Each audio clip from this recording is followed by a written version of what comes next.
ایک شخص نے حضرت علی بن ابی طالب سے سوال کیا کہ کتے بیک وقت 7 بچے جنتے ہیں جبکہ بھیڑ بکریاں بیک وقت 1 یا 2 یا پھر کبھی 3 بچے دیتے ہیں۔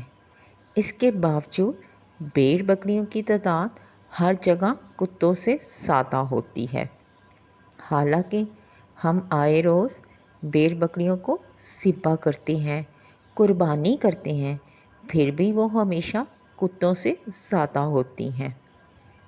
حضرت علی رضی اللہ عنہ نے فرمایا، یہی چیز برکت ہے۔ اس شخص نے کہا، برکت بھیڑ بکریوں میں ہی کیوں ہے، کتوں میں کیوں نہیں؟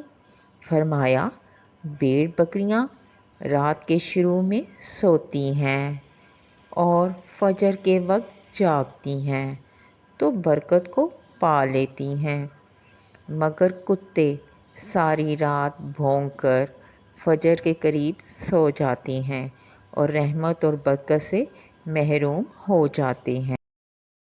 میں تمہیں نصیحت کرتا ہوں کہ رات کو جلدی سویا کرو اور صبح جلدی اٹھو، یہی رزق اور اولاد میں برکت کا ذریعہ ہے۔